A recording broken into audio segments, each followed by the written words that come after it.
Another night of systematic violence in Iran, where the situation is entering a new, extremely dangerous phase. Security forces acted according to a single pattern: quick entries, live ammunition, mass arrests. In many cities, protests were broken up before they could fully develop.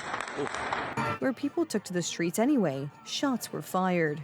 The cutting off of the internet and telephone services meant that information was only coming in fragments. Families have been left in the dark for hours about what happened to their loved ones who were detained during the night. Human rights organizations speak of hundreds of victims, and unofficially, even thousands. According to some reports, as many as 12,000 people were killed. Iranian people are hostage by a terrorist government for over 75 hours now, and we are disconnected from our loved families and from our sisters and brothers inside Iran, which we know that at the moment they are getting massacred and killed by these terrorists, by machine guns, and we want the world to hear our voice and help us. The authorities are no longer trying to soften their message. In official statements, they announce harsh sentences and executions, accusing the protesters of acting on behalf of foreign countries. In this narrative, not only the demonstrators are to blame, but also the West.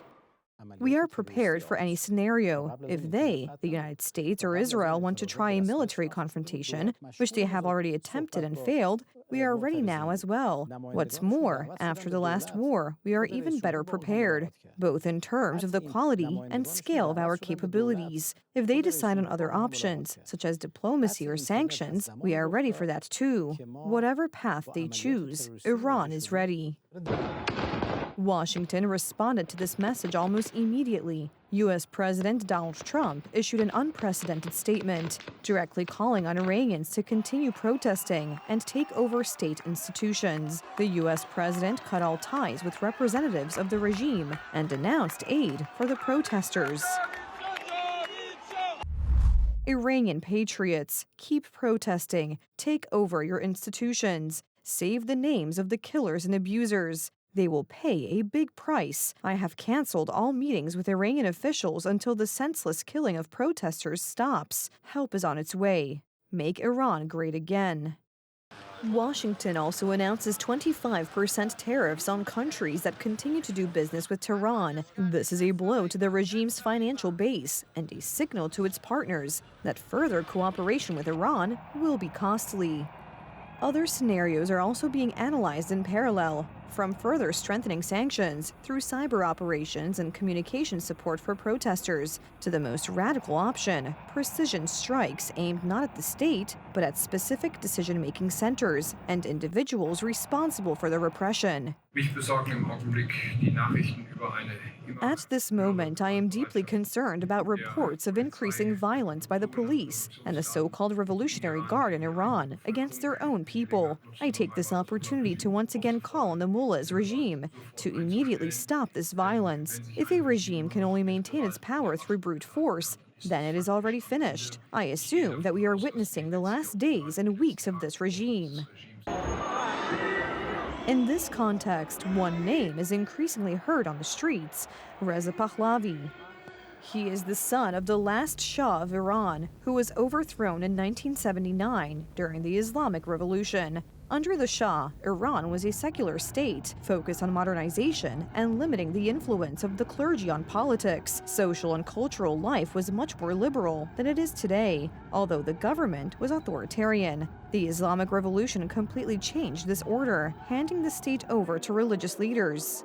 The theocracy that emerged after the revolution has controlled politics, the military, and the courts for more than 4 decades. For the young generation of protesters, Reza Pahlavi is not a memory of a bygone era. He is a symbol of an alternative to the current system. He's considering military strikes and a military option, maybe attacking IRGC and other security apparatus, buildings and installations. The problem, of course, is that the Israelis did that, of course, in June, but they had an element of surprise there, right? And the element of surprise isn't there anymore, because ever since the Israeli attack in June, the Islamic Republic has just steeled itself for another attack. So, and they keep saying it, and everybody admits that it's going to happen at some point. So they probably are in a heightened state of alert. meaning that they will react very quickly if that happens. Meanwhile, the regime is trying to regain control of the narrative. Pro-government demonstrations are being organized in the largest cities. People are being brought in by bus, broadcast by state media, and presented as the voice of the people. This is a proven propaganda mechanism. The image of support is intended to cover up the scale of the rebellion and send a signal of strength to the regime's own apparatus.